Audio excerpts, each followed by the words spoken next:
But I looked at this thing which had been written for people with learning disabilities, and I thought, I can't give that out to older people because they would just think I was patronising. They don't need to explain what finances mean to an older person, whereas you do to someone with learning disabilities. So there are times where you just have to bite the bullet and do something different. So those are the sort of bits of, the type of information we're talking about. And it's quite a tall order if you sort of start saying, oh, well, you've got to write something for that group of people, something for that group of people, and have everything in grey or blah, blah, blah. And that's not what we're talking about. Because what SAFE, the Scottish Accessible Information Forum, says, and their message is that if you start off by producing all your information in a format that is as accessible as possible to as many people as possible, you then cut down on the need for other formats. You're not going to cut it down out altogether, because obviously, however well laid out a bit of information is, you're not, someone who's totally blind, for example, is not going to be able to access it. So you do have to think of other ways. But you certainly do cut down the request. And nowadays, with computers, frequently people who are visually impaired don't use Braille, they use computers, and which can speak to them, speak the text to them. So again, you're just giving them the same text, and they, if they've got the internet, or if they've got the internet and you can email them, or computers, they can then do what they want with it. So, as I say, the reason why SAFE advocates trying to make all information as accessible as possible is that it saves time and money. It saves you time and money. So you get fewer requests for alternative formats.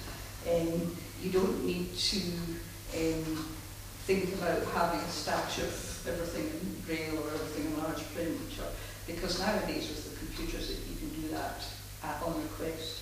And more people will read and understand what you're writing about. And the other reason why it's really important is that it is now enshrined in law. There's a new Equality Act coming out in October. Now, all the Disability Discrimination Act, which has it's been implied, it's sort of assumed that information is part of that whole thing about disability discrimination. But from October, it's actually going to be stated that information will have to be, by law, have to be provided in a format that can be accessed by the people who need it. Yeah. What if you're a very small organisation? Well, there's still, you're liable to be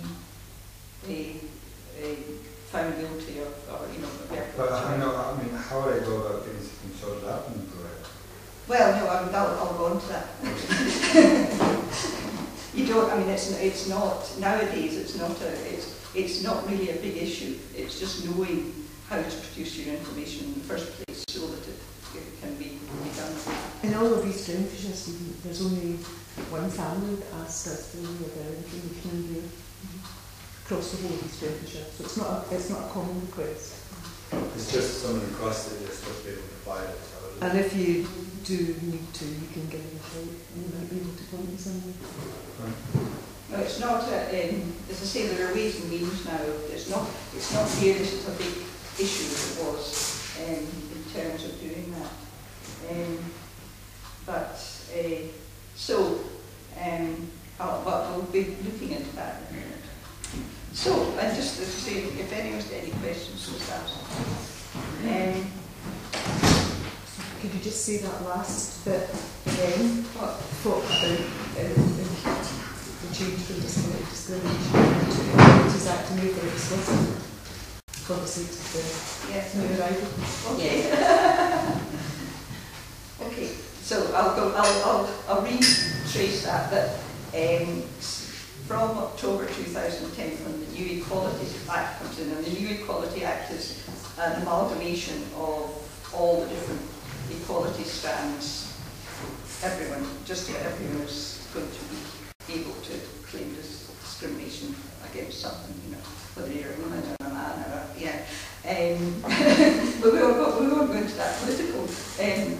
From the New Equality Act has written into it that if a reasonable adjustment includes producing information in a format that is the person or people can readily understand. So it's never been like that before, so it's always been as an assumption, but it's been very difficult to prove. But from October 2010, it is enshrined in law that it is a requirement, and you could be sort of challenged on a legal basis. Potentially liable to prosecution if the information is not accessible to the target audience. Yeah, that's right. Great stuff. But don't worry about it because it's actually quite easy to do, we think. Anyway, well, we do have suggestions for making it easier. So first of all, could just ask a question, why do we write information? I mean, in your organisations, why are you sitting? What do you do? Why do you spend all the time writing information? To get messages across. Get messages across, yes. Pass on knowledge. Pass on knowledge. To receive information back in a clear way, hopefully. Hopefully. Communicate it properly. To influence, to advertise, to promote. Yeah, to sell your organisation, get new members, get, you know, all sorts of things. I think it's quantity as well. It's easier to do one piece of work or one brochure or something like that can go out to a mass than doing it individually as well. So I think it's a convenience thing.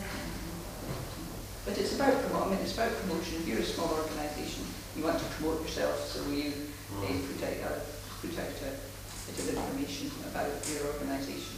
I think it's all about inclusion as well. Yeah.